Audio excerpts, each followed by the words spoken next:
जय हिंद दोस्तों। आज हम बात करेंगे होली के बारे में।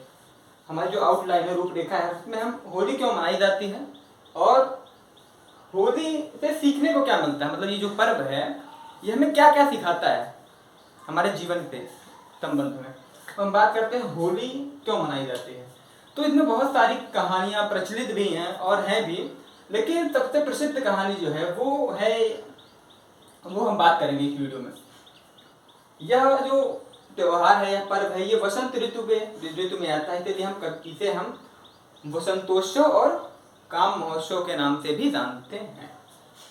यह एक हर्षोल्लास का त्योहार है। लोग भाईचारे के नाते से हर एक व्यक्ति से, हर एक राष्ट्र का प्रत्येक जन अन्य जन से, मतलब कहीं ना कहीं एक लोग दूसरे लोग से अपने विचारों को, अपनी भावनाओं को के माध्यम से जुड़ते हैं और उनमें एक कहीं ना कहीं अपने अपनत्व का बोध होता है और उनमें एक संगठन का भी विस्तार होता है। अब हम बात करते हैं इस कहानी, जो प्रसिद्ध कहानी है, इसके बारे में। तो एक असुर राजा हुआ करते थे, हिरण्यकश्यप। वो अत्यंत बलशाली असुर थे और उनको वरदान भी प्राप्त था ब्रह्मा जी से। और किनसे प्राप्त था? ब्रह्मा जी से। उनको वरदान प्राप्त था कि उनकी मृत्यु जो है ना तो जमीन पर हो, ना आसमान पे हो, ना मतलब कि ना तो किसी देवता के द्वारा हो, ना तो किसी भी जानवर के द्वारा हो। मतलब ऐसा वरदान प्राप्त था उन्हें। तो वरदान प्राप्त होने के कारण उनके अंदर अहंकार आ गया और वो स्वयं को भगवान मानते थे। जो हिरण्यकश्यप जी थे वो अपने आप को भगवान मानने लगे और उनके जो राज्य की जनता थी उनसे भी यह अपेक्षा करने लगे कि राज्य की जनता भी उन्हें अपना भगवान माने। और इसी मानसिकता के आधार पर उन्होंने अपने राज्य की जनता पर पाबंदी लगा दी कि वो हम अगर ईश्वर को मानना है तो हमें माने, अन्यथा किसी भी देवता या किसी भी ईश्वर को ना माने। उन्होंने अपने राज्य में पाबंदी लगा दी। लेकिन हिरण्यकश्यप जो थे वो अपने राज्य में तो पाबंदी लगा सकते थे, लेकिन उनके पुत्र प्रहलाद जो थे वो ईश्वर भक्त थे। और किसके भक्त थे? विष्णु भगवान के। भगवान विष्णु के वो बहुत ही कहें कि बहुत ही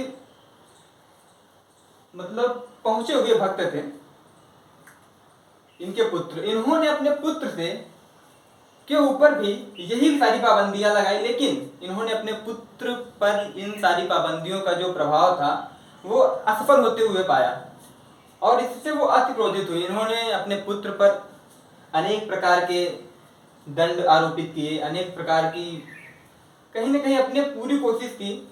और एक बार तो ऐसा हुआ कि इन्होंने अपने पुत्र को जंगल में, काफी दूर ऐसे जंगल में जहां पर अगर किसी व्यक्ति को छोड़ दिया जाए तो उसका बच पाना लगभग असंभव है, ऐसे जंगल में इन्होंने अपने पुत्र प्रहलाद को छोड़वा दिया।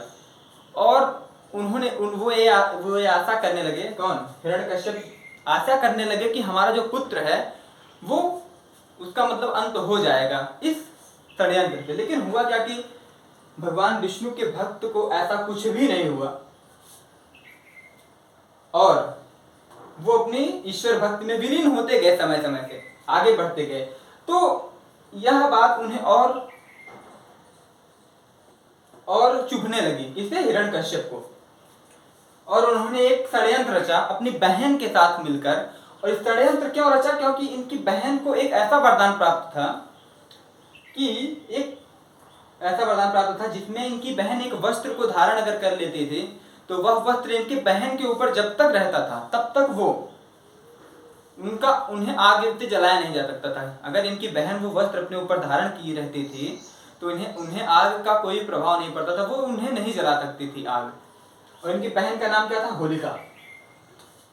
तो उन्होंने षड्यंत्र रचा कि हमारी बहन अगर प्रहलाद को अपने गोद में लेकर आग में बैठ जाएगी तो होगा क्या कि प्रहलाद तो जल जाएंगे, लेकिन होलिका जो है वो अपनी वरदान के कारण शेष रूप से बाहर मतलब बच जाएंगी, मतलब उनकी मृत्यु नहीं होगी और प्रहलाद की मृत्यु हो जाए। लेकिन इन्होंने अपने षड्यंत्र को आंखों के सामने देखना चाहा और प्रस्तुत किया अपने आप को। तो आग में जब होलिका जी वस्त्र धारण करके या ओढ़ करके प्रहलाद जी को, ये क्या है आपके प्रहलाद जी हैं, ये आपकी आग है पूरी, और ये आपके प्रहलाद जी हैं, ये होलिका जी हैं। प्रहलाद जी को अपने गोद में लेके बैठी, तो उसी समय हुआ क्या कि तूफान आया या हवाएं चली, प्रकृति का रूप बदला, और इन्होंने जो वस्त्र धारण किए हुए थे, वस्त्र जो उड़े हुए थे, वो कहीं न कहीं उड़ गया, मतलब इनके शरीर से उसका जो हो गया वो दूर उड़ गया। और ऐसे में हुआ क्या कि इन्हें जो वरदान प्राप्त था, वो वरदान इनके लिए घातक साबित हुआ, क्योंकि वरदान तो था, लेकिन वरदान तब तक काम करता जब तक उनके शरीर पर वो वस्त्र होता, लेकिन तूफान के कारण इनके शरीर से वस्त्र जो है वो काफी दूर, मतलब कहीं न कहीं इनके शरीर से हट चुका था। तो इसके कारण जो आग में बैठी हुई थी, इसकी वजह से आग ने होलिका को तो जला दिया, लेकिन प्रहलाद जी बच गए। प्रहलाद जी बचे क्यों? ये इसमें भगवान की भक्ति थी, इसलिए बच गए।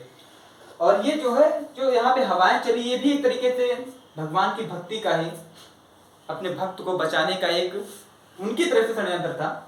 और हुआ यहाँ पे हमें अब देखते हैं, हमने क्यों समझ लिया कि इसलिए मनाया जाता है, क्योंकि यहाँ पर अच्छाई की जो है जीत हुई है बुराई के सामने। यहाँ पर जो बुरे विचार थे, इनके अंदर जो कहीं न कहीं की मानसिकता इतनी गंदी थी, हिरण्यकश्यप और उनकी बहन की, उनका कहीं न कहीं क्या हो गया, वो दहन हो गया एक तरीके से।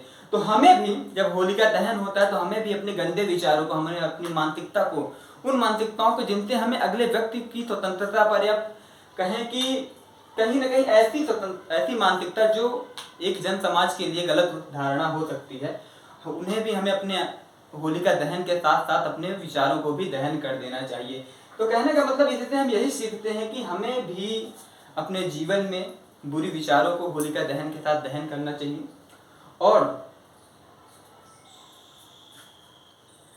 अच्छे विचार के साथ जीवन में आगे बढ़ना चाहिए। धन्यवाद दोस्तों।